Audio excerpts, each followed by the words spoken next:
All right. I think we started. I see people have started joining. So, hey everyone, welcome to this webinar.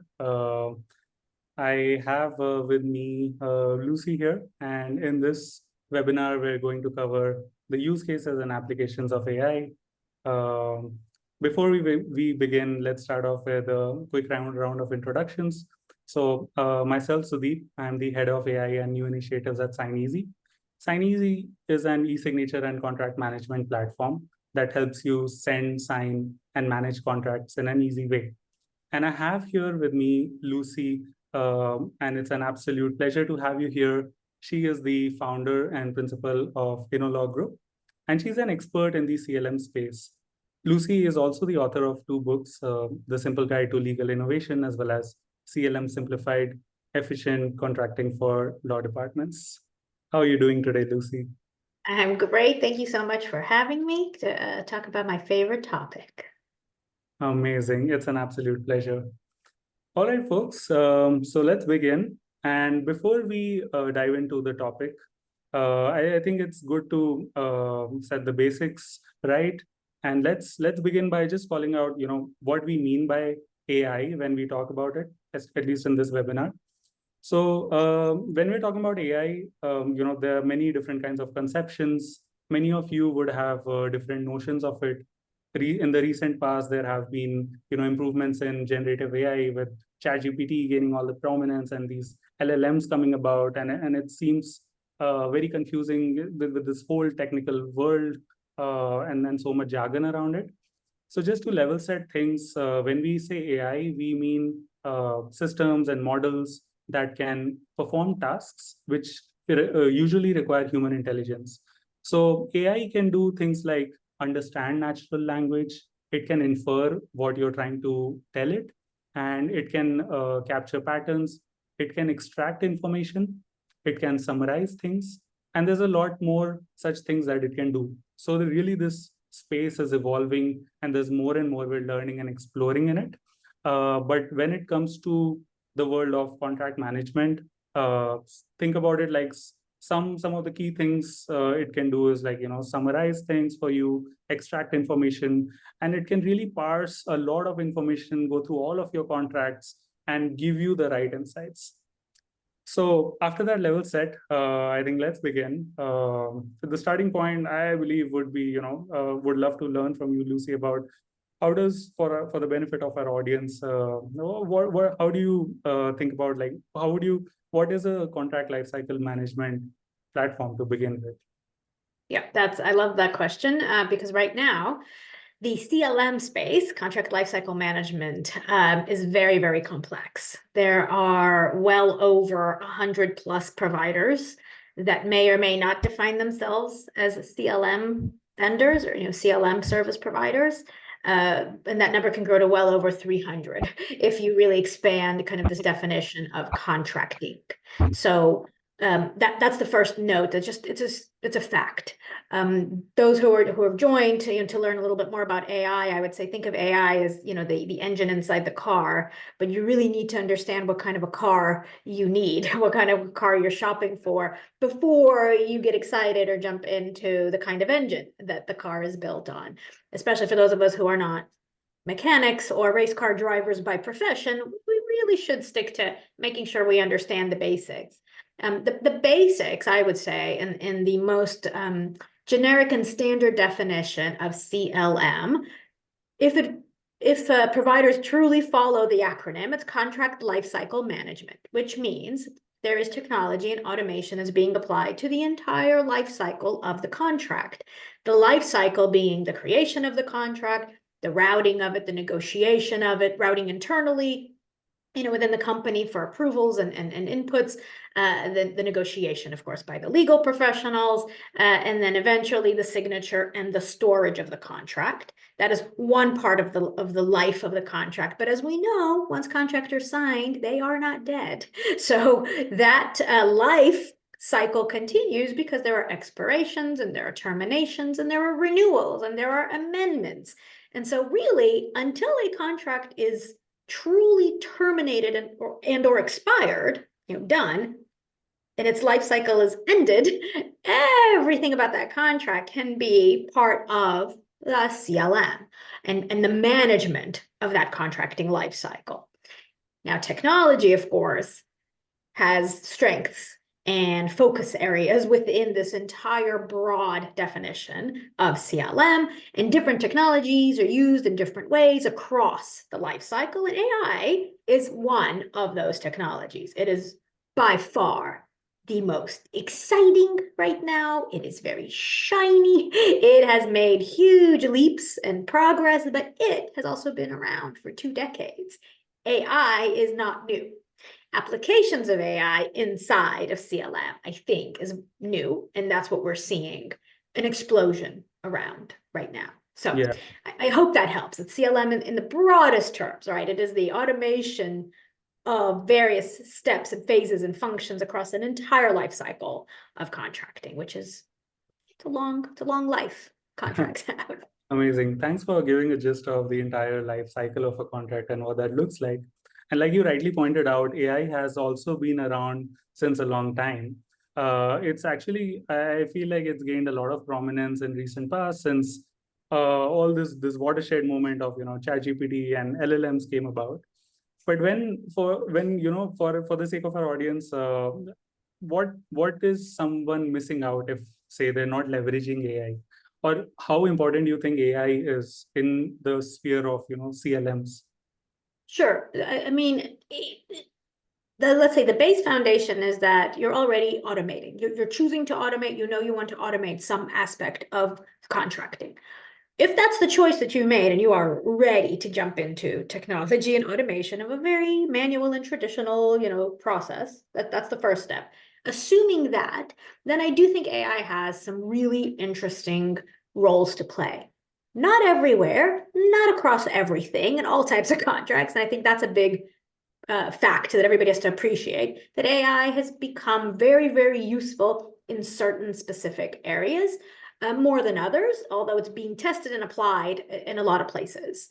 I would say right now, if I think about where do I see AI making really good substantive impact, I think it is definitely in that contract extraction and contract review, where, again, if we're saying artificial intelligence is something that can be taught, and it is learning from the prior experiences of this company and in its contracting. It is learning from somebody and training it on what is acceptable and what isn't acceptable. Then using AI during that contract review and extraction of terms, and I'll separate those in a minute as well. But let's focus first of all on what's the easier one? Extraction of terms. Let's maybe start there. Extraction of terms has been happening for decades.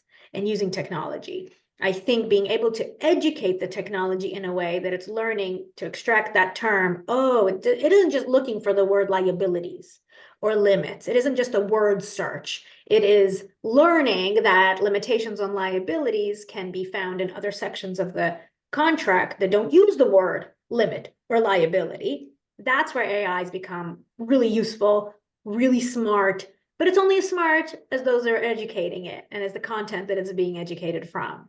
So I think in the extraction, we're seeing certainly some learnings and some progress. Similarly, we're seeing some really good progress and advancements in contract review.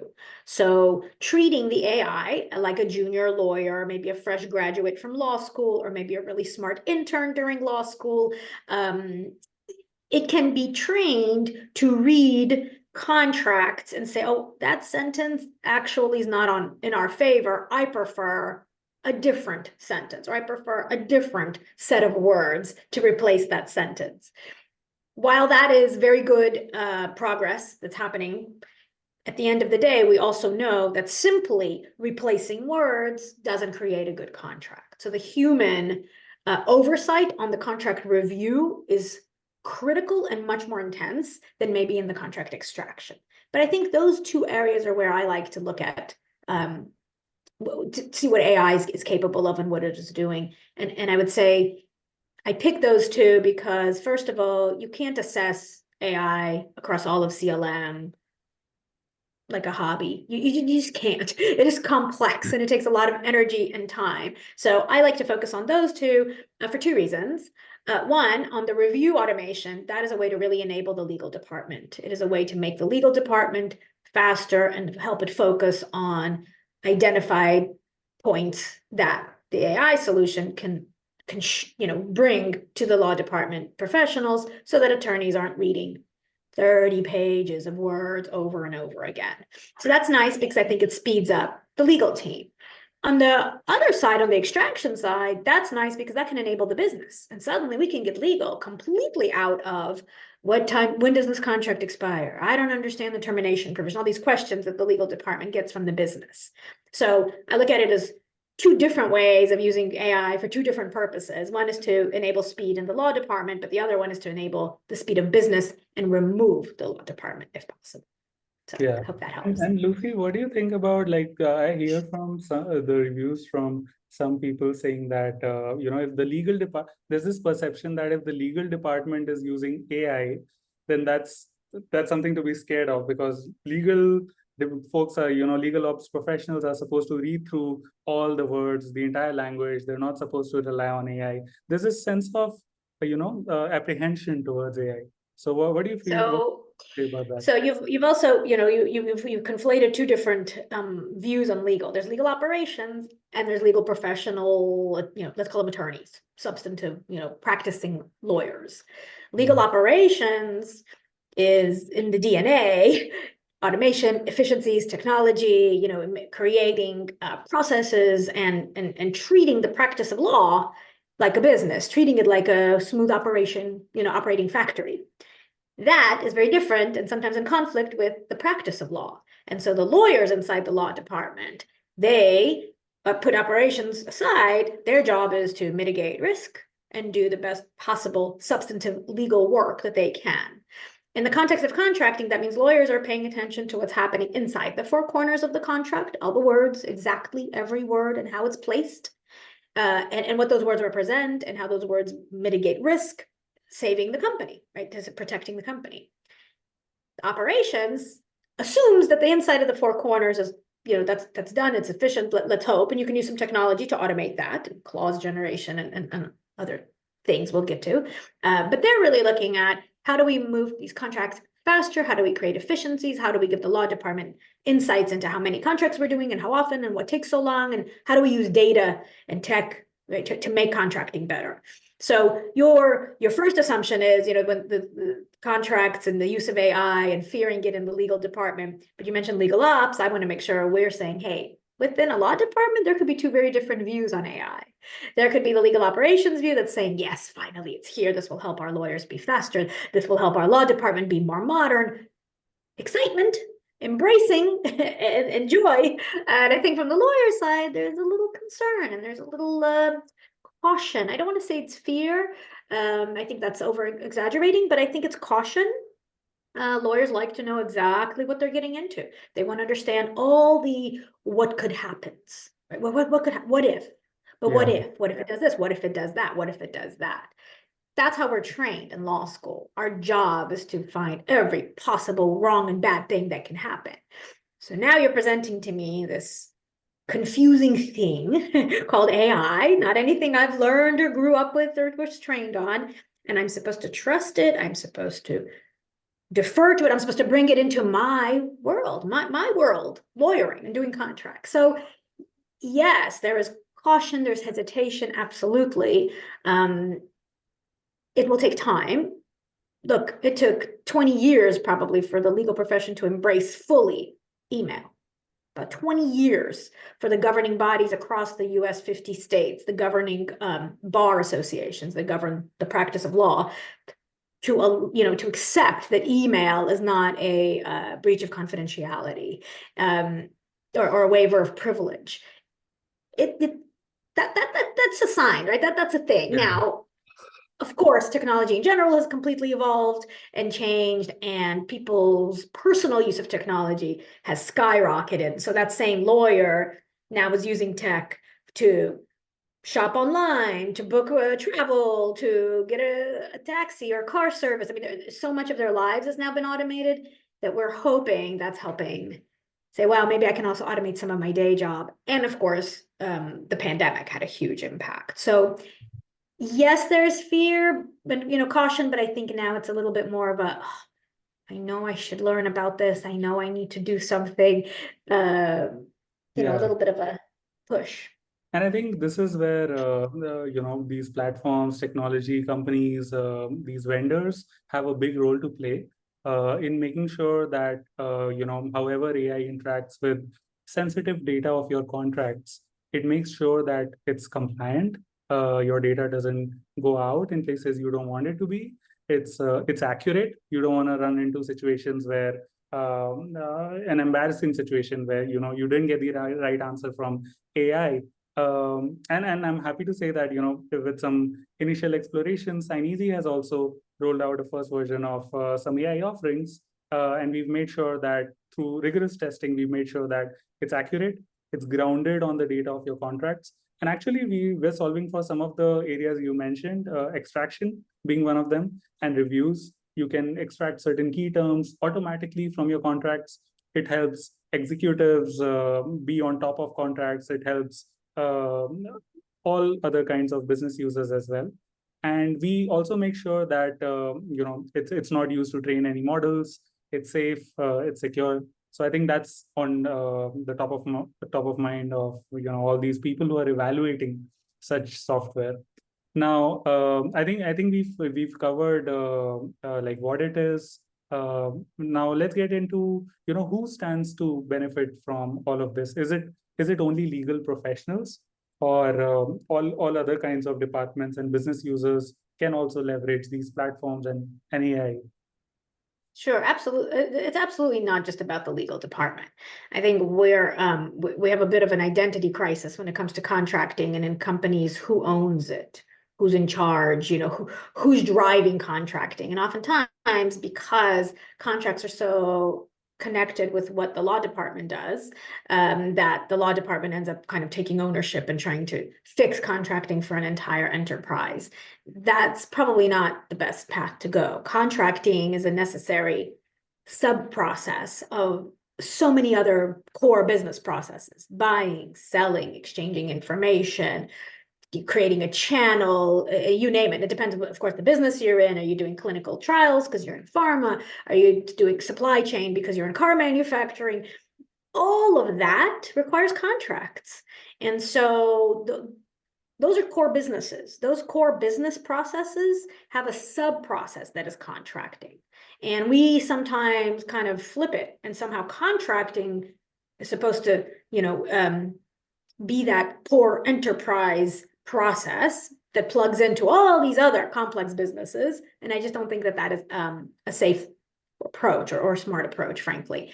So I think, in short, to answer your question of who does this benefit, this should benefit the entire company. AI and contracting should benefit the entire company. There's no reason why it shouldn't. Now, how it is brought into the company, how it is implemented and trained, and how the business is trained and legal trained, that's a whole different thing. That's no different than bringing in SAP or Oracle or these huge, enterprise systems. Somebody's got to drive that implementation and all the change management. And so if that falls on legal, it starts feeling like, oh, it's a legal tool. If that falls on IT, suddenly it becomes a corporate enterprise, foundational system. So there isn't a very clear answer because it looks different everywhere, but it should benefit. It can benefit really anybody. It can benefit a procurement function that says, you know what, I got to keep track of all of my expirations and terminations really, really carefully. Then you're using that extraction functionality that AI can bring inside of a broader CLM system or a specific repository solution. It could be just a contracting repository, and so you're benefiting from the AI as a procurement function. It's nothing to do with legal. Absolutely no reason why they shouldn't benefit from AI. Similarly, on the flip side, if we go back to the example of automating contract review, then that should benefit legal, because now they have a trusty assistant, a little robot that is helping it review contracts and making legal a little bit faster. And that's just two examples. I mean, I think there's dozens of examples where it can benefit different departments across the company. It's not just for legal, that's for sure. Yeah, totally agree with that too. And now, Lucy, if anyone looks at the space today, the space of contract management, call it contract management or contract lifecycle, it's quite cluttered. There's so many solutions out there, and a lot of them pitch themselves to be that one size fits all solution. End to end contract lifecycle management.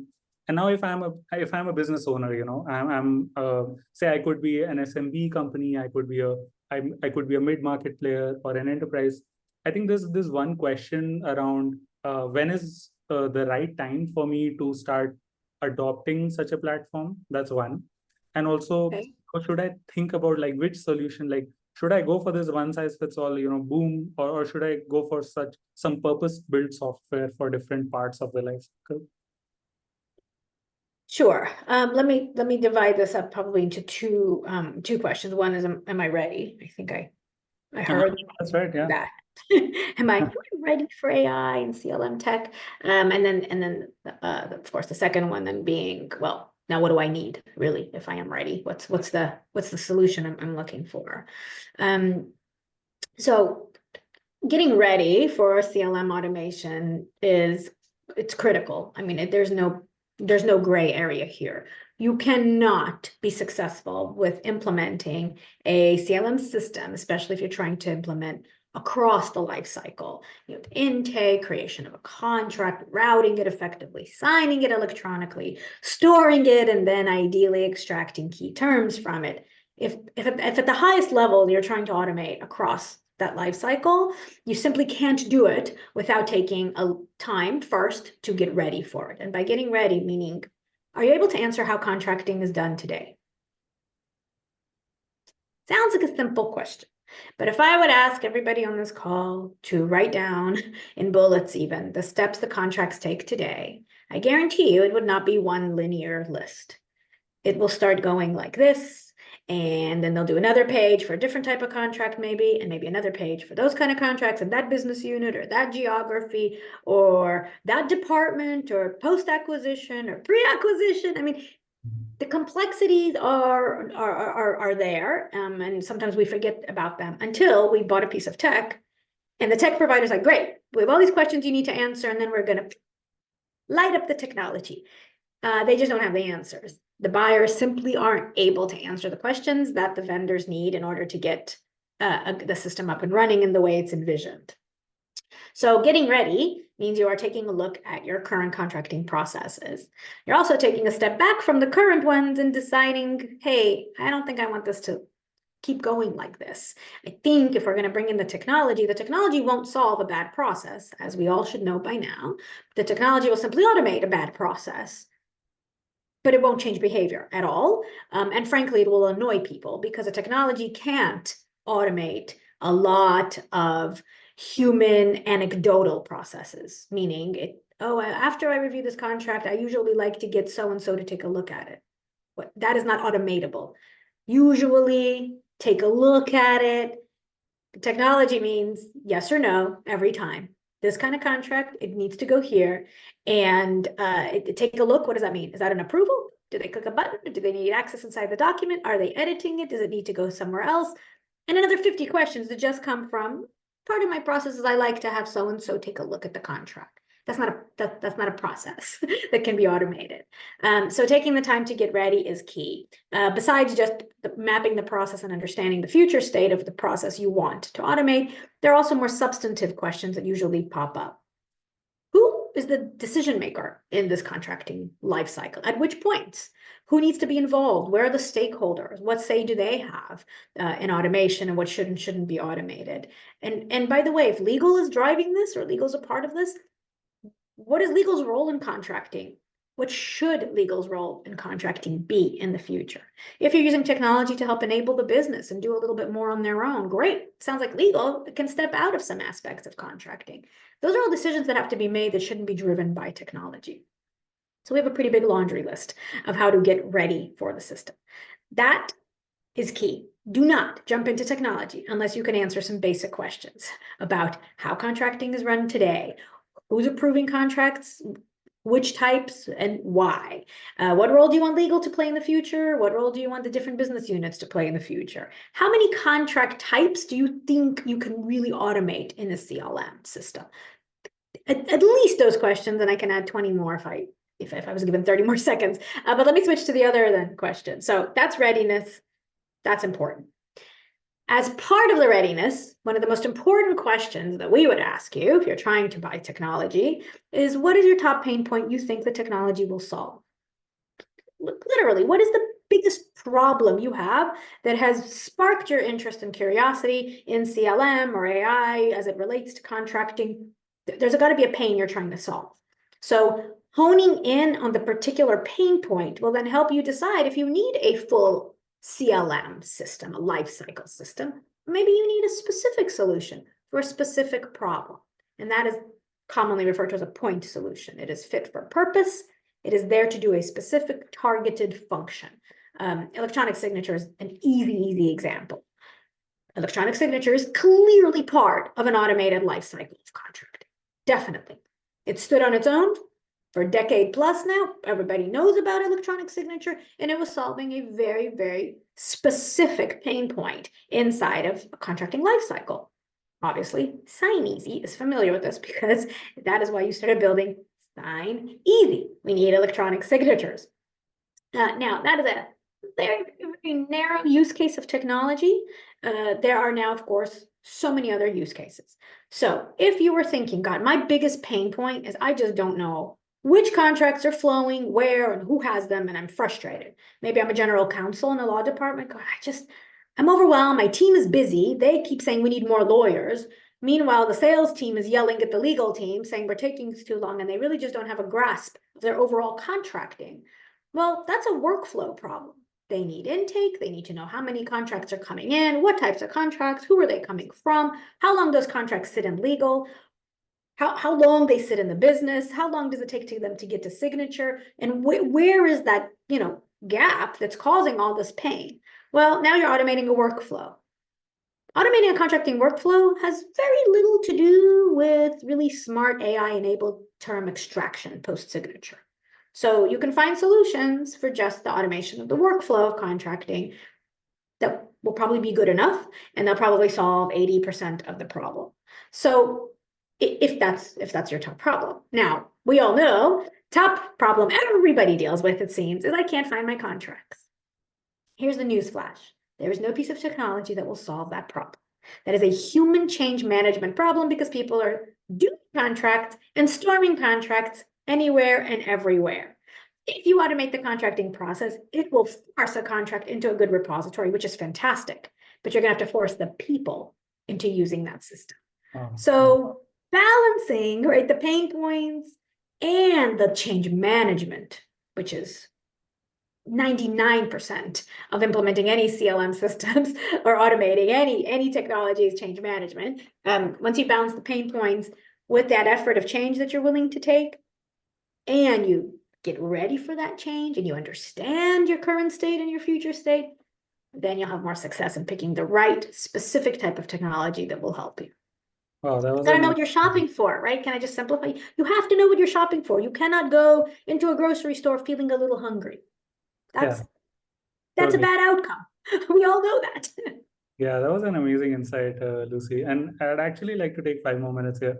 What you said about how, automation or AI or technology can't really solve some parts because it's people who are working, and it's how they behave, it's processes, and you can't just put a stamp of, piece of technology on it. So you really have to understand. You have to know what you're signing up for. It was almost like newsflash: AI isn't here to replace us, or I mean that's a far cry. But now talking about how businesses should think about if it's a good time for me, I felt like there's so much detail to it than meets the eye. Do you want to take a minute or two to just talk about how InnoLaw by itself can help customers? Where it can be helpful in thinking about adopting a solution like this? Yeah, I mean, absolutely. In short, we are kind of the translators, mediators, moderators and negotiators between the excitement and promises of tech and the needs and the pain of the law department. That's our focus. We work with law departments. Those are our clients. They have pain in contracting.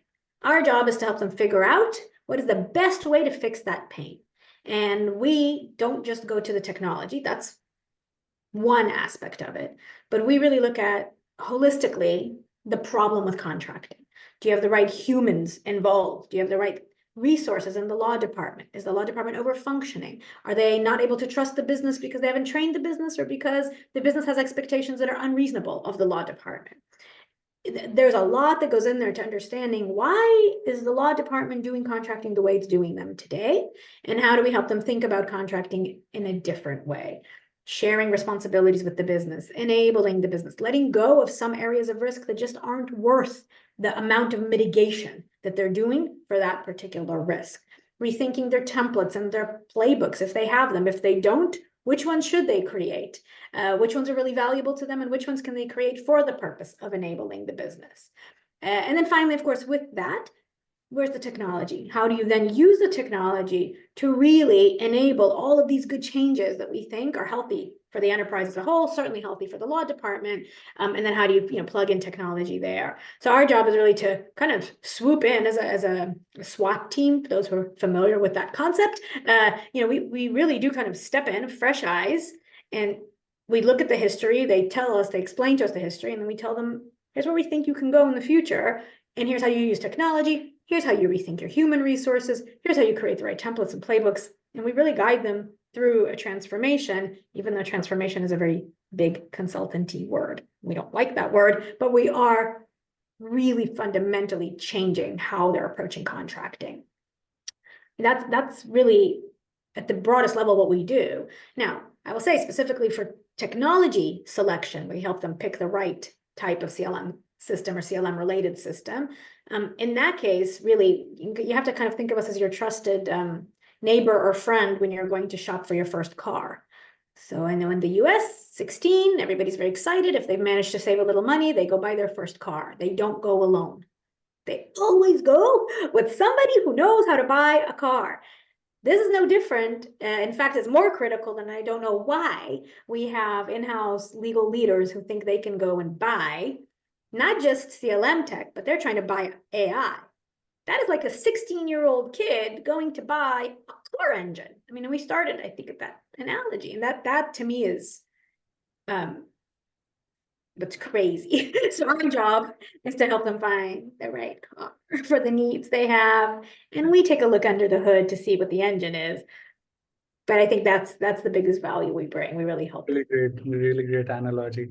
And I think it's the need of the hour also, given the technology landscape and it's so competitive and everybody's offering all these different things.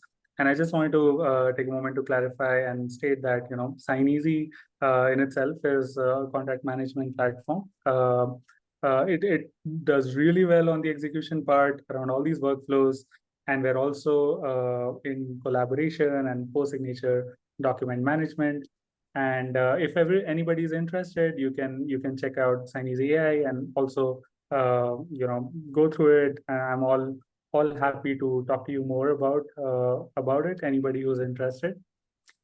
But yeah, I think that's a good point to wrap this up as well. I think we can open it up for Q&A now. Now, let me just go through some of these questions. So Cynthia asks, do minutes of a meeting generated by AI have any legal value? As in, can it be used as a piece in a lawsuit? Do you want to take that, Lucy? Well, I think there's an intersection here where we're talking about the use of AI in doing legal work, and then the legalities of AI. And I think that's a sensitive legality. That's a sensitive question. Exactly. So I would say I am not an expert on the legal uses of AI. I try to keep up enough about it, but it's certainly not the kind of advice I would like to give in a webinar. I would say that's probably a question to put on the side, and I don't want to be overly lawyerly, but I do think this is a pretty big question. Cynthia, it's a good one. I wish I had an easy answer for you. But I'm just not sure if meeting notes generated with an AI system can be used as during the discovery. That's litigation lawyers, I'm sure, are struggling with this every day. So it's a new one for us. Sorry. Okay, so I think we can move on to the next one, which is my sensitive contract data safe when using AI? So I'll take that. And Please. like I called it out during the discussion as well, what we at SignEasy ensure is that all of your contract data stays with us. It doesn't go to any third party. We only use these third party APIs or platforms to get responses, and it's not used to train any models. So it doesn't really go out. It's safe with us, and it's 100% compliant. Now, the other one is, what are the key features you look for in a CLM software? And I think this is more nuanced than a very straightforward answer. I think Lucy spends most of her time in answering questions like this, and it's all neat case by case basis. But do you want to take a stab at it, Lucy? Yeah, absolutely. I mean, this is the best lawyer answers. It completely depends on what you're looking for solving.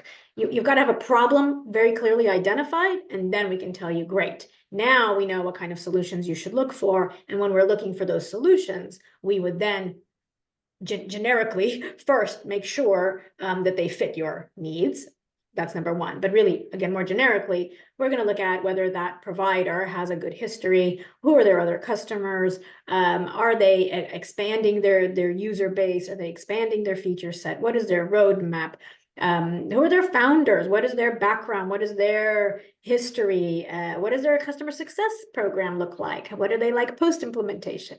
Is their implementation done in-house or by a third party? I mean, those are all generic things that we look for when selecting a system that has nothing to do with the features. I know you asked about the features, but the features are so use case specific.